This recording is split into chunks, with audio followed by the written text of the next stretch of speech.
안녕하세요. 베타 AI 뉴스레터 팟캐스트 팀입니다. 이번 주 AI 업계에서는 26년 4월 다섯 번째 주 핵심 동향들을 짚어보는 일부 주간 뉴스 시간입니다. 정말 흥미로운 소식들이 많았는데요. 바로 시작해볼까요? 오늘 준비한 소식들 가볍게 훑어보겠습니다.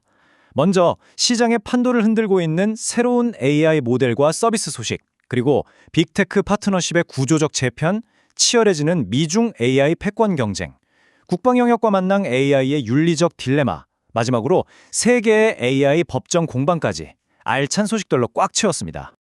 자, 그럼 첫 번째 이슈부터 들어가 보죠. 최전선에 있는 새로운 AI 모델과 서비스에 관한 이야기입니다. 중국의 AI 연구소 딥시크가 내놓은 딥시크 V4, 이 모델의 스펙과 아주 공격적인 가격 정책부터 보겠습니다. V4 프로 모델, 파라미터가 무려 1.6조 개에 달하는 거대한 MOE 아키텍처를 채택했습니다. 근데 여기서 진짜 놀라운 건 가격이에요. GPT 5.4나 제미나이 3.1 프로 같은 기존 최상위 프론티어 모델들과 비교하면 정말 말도 안 되게 저렴하거든요. 말 그대로 시장을 뒤흔들 파격적인 행보죠. 하지만 조금 더 깊이 들여다보면 상황이 꽤 재밌습니다.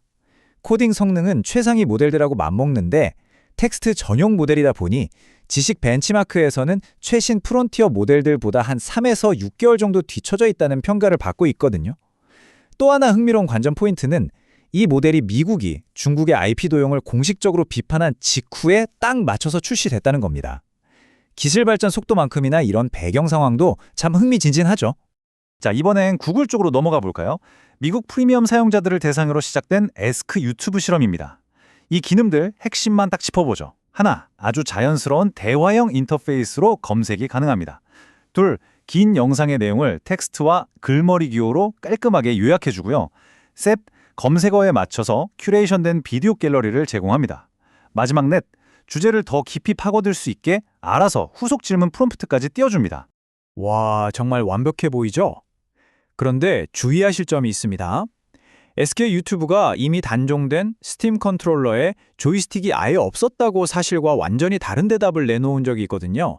전형적인 환각 현상, 즉 hallucination이죠. 그러니까 아무리 AI가 그럴듯하게 요약을 해줘도 사용자들이 한 번 더 팩트체크를 하는 습관은 당분간 꼭 필요할 것 같습니다. 다음 소식은 실리콘밸리 이사회 룸으로 가보겠습니다. 마이크로소프트와 오픈 AI 사이의 파트너십에 역사적인 변화가 생겼습니다.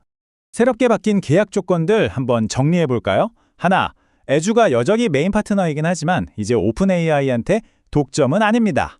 둘, 마이크로소프트가 가진 기술 라이센스 역시 2032년까지 비독점으로 전환됩니다. 셋, 마이크로소프트는 이제 오픈 AI의 수익 배분 금액을 주지 않고요. 넷, 반대로 오픈 AI는 2030년까지 정해진 한도 내에서 마이크로소프트의 수익 배분을 계속합니다. 복잡해 보이지만 결론은 심플해요. 오픈 AI는 클라우드 선택의 유연성을 얻었고 마이크로소프트는 금전적인 부담을 크게 덜어낸 셈이죠. 독점 계약이 느슨해졌다고 해서 둘 사이가 멀어진 건 절대 아닙니다. 마이크로소프트는 여전히 오픈 AI의 주요 주주고요. 양사는 기가와트급의 엄청난 신규 데이터 센터 확장부터 차세대 AI 실리콘 개발, 그리고 첨단 사이버 보안까지 굵직굵직한 공동 프로젝트들을 여전히 아주 긴밀하게 진행하고 있습니다. 자, 이제 시야를 좀 넓혀서 글로벌 지정학 이슈를 살펴볼 텐데요.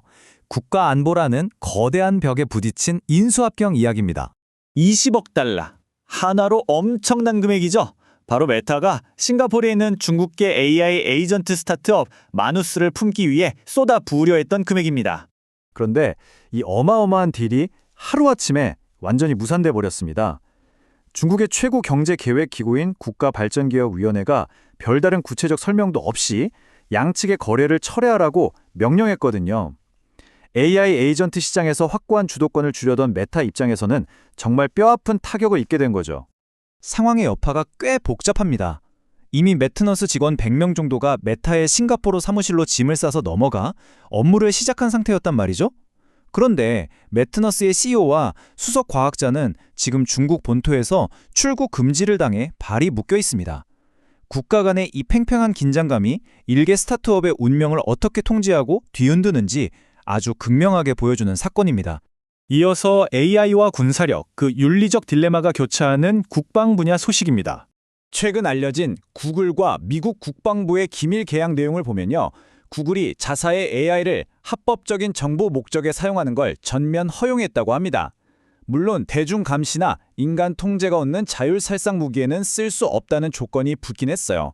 하지만 여기서 우리가 주목해야 할 부분은 정부의 작전 결정에 대해 구글 측이 이를 거부할 수 있는 비토권이 전혀 없다는 사실입니다. 이 지점에서 빅테크 기업들의 철학이 완전히 갈립니다. 구글이나 오픈 AI 그리고 XAI 같은 곳들은 인간의 감독하에 합법적인 군사적 사용은 인정한다며 정부와 적극적으로 손을 잡고 있죠. 반면에 엔스로픽은 무기나 감시 관련 안전장치를 없애달라는 국방부의 요구를 딱 잘라 거절했습니다. 그 결과 미 국방부 블랙리스트에 오르기까지 했고요. AI를 군사적으로 어떻게 다룰 것인가 기업들의 가치관 차이가 아주 확연하게 드러나죠. 오늘 뉴스의 마지막 장식은 말 그대로 세계의 법정 드라마입니다. 바로 일론 머스크와 샘 얼트만의 법정 공방이죠.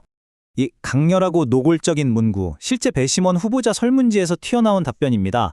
대중들이 일론 머스크를 어떻게 바라보고 있는지 아주 적나라하게 보여주는데요. 머스크 측 변호인단이 이번 재판에서 얼마나 높고 험난한 대중의 부정적 인식이라는 장벽을 넘어야 하는지 잘 보여주는 대목입니다. 하지만 이 상황에 대해 이본 곤잘레스 로저스 판사는 사법 절차의 본질을 꿰뚫는 판결을 내렸습니다. 설령 배심원들이 머스크 개인이나 AI 기술 자체에 대해 부정적인 감정을 갖고 있더라도 객관적인 사실 앞에서는 공정함을 유지할 수 있다는 거죠. 개인적인 반감이 미국 사법제도의 무결성을 훼손하지는 못할 거라는 아주 단호한 입장입니다. 자, 오늘 준비한 뉴스들을 쭉 훑어보면서 여러분께 한 가지 질문을 던지고 싶습니다. 과연 지정학적인 국경선과 치열한 법정 다툼이 기술 그 자체의 발전보다 AI의 미래를 더 크게 좌우하게 될까요? AI 산업이 단순한 연구실을 넘어 국제정치와 법의 한가운데 서 있는 지금 한 번쯤 깊게 생각해 볼 만한 화두인 것 같습니다. 그럼 2부로 돌아오겠습니다. 2부에서는 주간 AI 오픈소스 코드와 논문 소개가 이어집니다. Beta AI newsletter, your favorite AI newsletter. 매주 수요일 오후 2시에 이메일에 AI 소식을 전해드려요. Beta AI newsletter, your favorite AI newsletter. 매주 수요일 오후 2시에 이메일에 AI 소식을 전해드려요. 베타 AI 팟캐스트 2부로 돌아왔습니다. 안녕하세요, 여러분. 오늘도 여러분의 소중한 시간을 아껴드리기 위해 복잡한 AI 정보들을 아주 쏙쏙 들어오게 정리해드리는 해설 시간입니다. 이번 주 AI 분야에는 과연 어떤 흥미로운 연구와 오픈소스 코드들이 등장했을까요? 편안하게 하지만 아주 알차게 귀 기울여 주시면 되겠습니다. 자, 그럼 바로 들어가 볼까요? 오늘 살펴볼 내용들 가볍게 짚고 넘어가죠. 첫 번째로 에이전트의 세계 이해, 두 번째로 실용적인 가상 피팅 모델, 세 번째로 체계적인 에이전트 설계, 그리고 마지막으로 주목할 만한 오픈소스 코드 두 가지를 연달아 살펴보겠습니다. 네, 첫 번째 섹션입니다. 에이전트의 세계 이해, 즉 에이전틱 월드 모델링에 대한 논문으로 시작해 보겠습니다. AI가 단순히 텍스트만 뱉어내는 걸 넘어서 실제로 무언가를 행동하려면 어떻게 해야 할까요? 여기서 월드 모델이라는 개념이 등장합니다. 쉽게 말해 에이전트가 사물을 조작하거나 소프트웨어를 탐색하고 다른 에이전트와 협력하기 위해 이 환경이 어떻게 변할지 미리 내다보는 예측 가능한 모델을 뜻하죠. 최근 AI 시스템에 있어서 아주 새롭고 또 굉장히 효과적인 필수 요소라고 보시면 됩니다. 연구진은 이 월드 모델이 가진 능력을 세 단계로 명확하게 나누어 설명하고 있습니다. 하나, L1 예측기입니다. 이건 바로 다음 딱 한 단계의 국지적인 변화만 예측하는 수준이죠. 둘, L2 시뮬레이터입니다. 여기서는 여러 단계에 걸친 행동들을 조건에 맞춰 시뮬레이션할 수 있습니다. 셋, L3 진화기입니다. 이건 스스로 기존의 예측 모델을 자율적으로 수정하고 발전시키는 단계예요. 숫자가 올라갈수록 훨씬 더 똑똑하고 독립적으로 움직인다고 생각하시면 쉽습니다. 그런데 여기서 정말 흥미로운 포인트가 하나 있어요. 바로 이 월드 모델이 작동하는 지배 법칙 체제를 네 가지로 분류했다는 건데요. 물리적, 디지털, 사회적, 그리고 과학적 환경입니다. 물리적 제약부터 소프트웨어 환경, 다중 에이전트 간의 협력, 그리고 AI 기반의 발견까지 각 환경마다 지켜야 할 규칙이 완전히 다르거든요. 사실 이 분류표 하나가 무려 400개가 넘는 기존 연구들을 싹 다 종합해서 나온 결과입니다. 파편화되어 있던 복잡한 연구들을 이렇게 하나의 지도로 깔끔하게 정리했다는 것 자체가 아주 가치 있는 대목이죠. 이어서 두 번째 섹션, 실용적인 가상 피팅 모델 T-스타즈 트라이언 1.0입니다. 자, 이커머스에서 가상 피팅 기술 한 번쯤 써보시거나 들어보셨죠? 기존 방식들은 모델의 자세가 조금만 꼬이거나 조명이 확 바뀌면 옷의 형태가 부자연스럽게 무너지는 치명적인 한계가 있었습니다. AI 특유의 어색한 흔적도 많이 남았고요. 하지만 화면에 설명된 T-스타 트라이언 1.0은 다릅니다. 사진처럼 아주 사실적이고 견고하죠? 옷의 원래 질감을 그대로 살리면서 최대 6개의 참고 이미지를 조합해서 8가지 패션 카테고리의 이미지를 아주 자연스럽게 합성해냅니다. 그리고 이 숫자를 꼭 주목해 주셔야 하는데요. 1000만 이상. 네, 이 모델은 단순히 실험실에서 잘 작동하네 하고 끝난 게 아닙니다. 이미 대규모 상거래 앱인 타오바오에 실제로 배포가 되어서 수백만 명의 사용자가 쏟아내는 수천만 건의 요청을 거의 실시간으로 지연 없이 척척 처리하고 있습니다. 이 정도면 산업 현장에서의 실용성은 확실하게 입증된 셈이죠. 세 번째 섹션으로 넘어가 볼까요? 체계적인 에이전트 설계, 에이전트 SPEX 논문입니다. 우리가 복잡한 AI 에이전트를 만들 때 보통 텍스트로 명령을 하나씩 주면서 반응을 살피는 반응형 프롬프팅을 많이 썼습니다. 그런데 이게 덩치가 커지면 흐름을 통제하거나 유지보수하기가 정말 까다로워지거든요. 이 문제를 해결하기 위해 등장한 게 바로 에이전트 스펙스 워크플로우입니다. 마치 레고 블럭을 딱딱 맞춰 조립하듯이 아주 명시적이고 모듈화된 구조를 가지고 있어요. 게다가 시각적 편집기도 제공해서 개별자가 에이전트 환경을 훨씬 쉽고 직관적으로 맞춤 설정할 수 있게 해줍니다. 에이전트 SPX가 구체적으로 어떤 기능들을 지원하는지 살펴볼까요? 하나, 각 작업 단계를 명확하게 지정하는 타입화된 단계를 지원합니다. 둘, 조건에 따른 분기와 반복 처리가 가능하고요. 셋, 여러 작업을 동시에 돌리는 병렬 실행 기능도 갖췄습니다. 넷, 한번 잘 만들어둔 하위 모듈은 언제든 재사용할 수 있고, 마지막으로 다섯, 현재 상태를 아주 명시적으로 관리해줍니다. 복잡한 시스템을 체계적으로 묶어주는 아주 유용한 설계 도구라고 할 수 있겠습니다. 자, 벌써 오늘 해설의 후반부네요. 네 번째 섹션, 주목할 만한 오픈소스 코드로 들어가 보겠습니다. 먼저 만나볼 코드는 민플로우입니다. 이 프로젝트의 핵심은 아주 직관적입니다. 단 한 번의 계산, 즉 단일 단계만으로 텍스트에서 이미지를 뚝딱 만들어내는 건데요. 기존에는 정해진 클래스 라벨 안에서만 이게 가능했다면 민플로우는 우리가 자유롭게 입력하는 유연한 텍스트까지 그 영역을 확장시켰습니다. 덕분에 훨씬 더 다채롭고 풍부한 컨텐츠 생성이 가능해진 거죠. 여기서 이런 궁금증이 생기실 수도 있어요. 아니, 요즘 똑똑한 대형 언어 모델, LLM들 엄청 많은데 왜 진작 단일 단계 생성에서는 제대로 안 됐던 거지? 좋은 질문입니다. 단 한 번의 단계로 선명한 이미지를 뽑아내려면 그 텍스트의 특징들이 극도로 뚜렷하게 구별되어야 하거든요. 하지만 기존의 일반적인 훈련 방식으로는 이 구별 영역을 끌어올리기가 쉽지 않았습니다. 이 연구는 바로 그 지점을 파고들어서 아주 효과적인 해결책을 제시한 거고요. 오늘 소개해드릴 마지막 코드 바로 코인터랙트입니다. 비디오 생성에 관심 있는 분들이라면 귀가 번쩍 뜨이실 텐데요. 사람이 물건을 잡거나 다루는 상호작용 비디오를 만들 때 손가락이 컵을 뚫고 지나가는 것 같은 물리적인 오류들 자주 보셨죠? 코인터랙트는 디퓨전 트랜스포머를 활용해서 이런 물리적 오류 없이 아주 일관성 있는 상호작용 비디오를 합성해내는 솔루션입니다. 원리가 궁금하시죠? 아주 간단히만 짚어보면 이렇습니다. 먼저 사람의 손이나 몸의 특정 부위를 전담해서 인식하는 가벼운 전문가 모델들을 배치했어요. 이걸 Human Aware MOE라고 부르는데요. 이를 통해 영상의 구조적 안정성을 꽉 잡아줍니다. 그리고 공간 구조와 공동 생성 방식을 통해 상호작용할 때의 물리적 기하학, 즉 형태의 규칙을 모델에 직접 주입하는 거죠. 진짜 재미있는 건 실제로 영상을 만들어내는 출원 단계에서는 이 복잡한 계산 과정을 아예 빼버려서 속도 저하가 전혀 없다는 겁니다. 정말 효율적이죠? 오늘 에이전트의 세계를 이해하는 모델부터 대규모 상업용 가상 피팅, 그리고 체계적인 에이전트 설계 도구와 시각적 한계를 극복하는 오픈소스 코드들까지 쭉 살펴봤습니다. AI가 이제 단순히 텍스트를 이해하는 것을 넘어서 물리적인 세계의 법칙과 공간감까지 스스로 인식하고 활용하기 시작했습니다. 과연 이런 기술들이 앞으로 우리의 디지털 환경, 나아가 일상적인 도구들을 얼마나 빠르고 깊게 변화시키게 될까요? 자세한 GitHub 링크와 데모는 뉴스레터를 참고해주세요. 그럼 다음 주 수요일엔 뉴스레터와 팟캐스트로 돌아오겠습니다.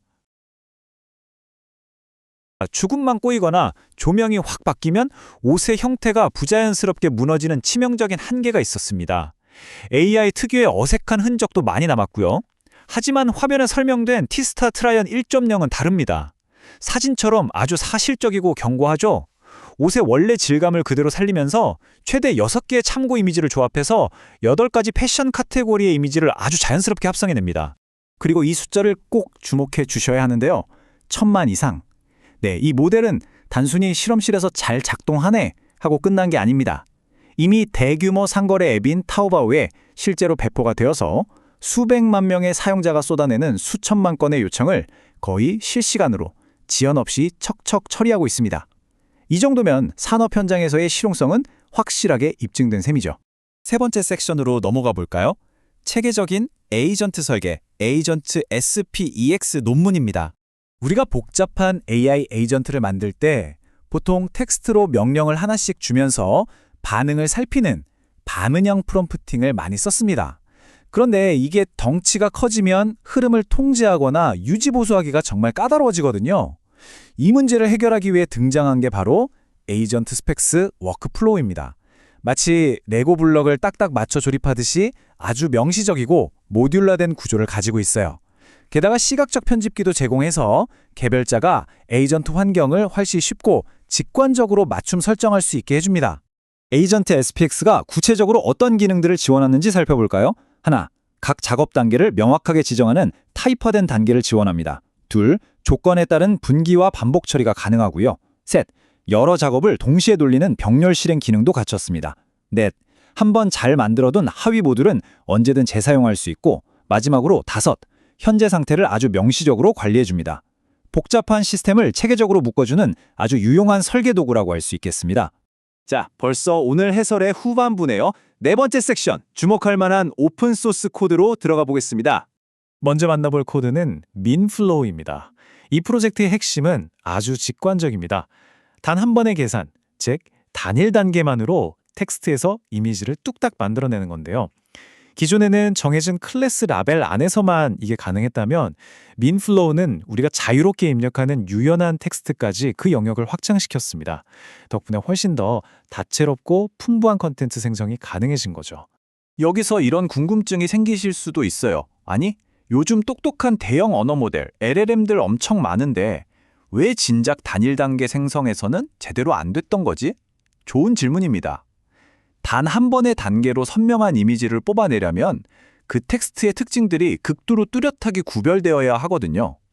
하지만 기존의 일반적인 훈련 방식으로는 이 구별 영역을 끌어올리기가 쉽지 않았습니다. 이 연구는 바로 그 지점을 파고들어서 아주 효과적인 해결책을 제시한 거고요. 오늘 소개해드릴 마지막 코드 바로 코인터랙트입니다. 비디오 생성에 관심 있는 분들이라면 귀가 번쩍 뜨이실 텐데요. 사람이 물건을 잡거나 다루는 상호작용 비디오를 만들 때 손가락이 컵을 뚫고 지나가는 것 같은 물리적인 오류들 자주 보셨죠? 코인터랙트는 디퓨전 트랜스포머를 활용해서 이런 물리적 오류 없이 아주 일관성 있는 상호작용 비디오를 합성해내는 솔루션입니다. 원리가 궁금하시죠? 아주 간단히만 짚어보면 이렇습니다. 먼저 사람의 손이나 몸의 특정 부위를 전담해서 인식하는 가벼운 전문가 모델들을 배치했어요. 이걸 Human Aware MOE라고 부르는데요. 이를 통해 영상의 구조적 안정성을 꽉 잡아줍니다. 그리고 공간 구조와 공동 생성 방식을 통해 상호작용할 때의 물리적 기하학, 즉 형태의 규칙을 모델에 직접 주입하는 거죠. 진짜 재미있는 건 실제로 영상을 만들어내는 출원 단계에서는 이 복잡한 계산 과정을 아예 빼버려서 속도 저하가 전혀 없다는 겁니다. 정말 효율적이죠? 오늘 에이전트의 세계를 이해하는 모델부터 대규모 상업용 가상 피팅, 그리고 체계적인 에이전트 설계 도구와 시각적 한계를 극복하는 오픈소스 코드들까지 쭉 살펴봤습니다. AI가 이제 단순히 텍스트를 이해하는 것을 넘어서 물리적인 세계의 법칙과 공간감까지 스스로 인식하고 활용하기 시작했습니다. 과연 이런 기술들이 앞으로 우리의 디지털 환경, 나아가 일상적인 도구들을 얼마나 빠르고 깊게 변화시키게 될까요? 자세한 GitHub 링크와 데모는 뉴스레터를 참고해주세요. 그럼 다음 주 수요일엔 뉴스레터와 팟캐스트로 돌아오겠습니다.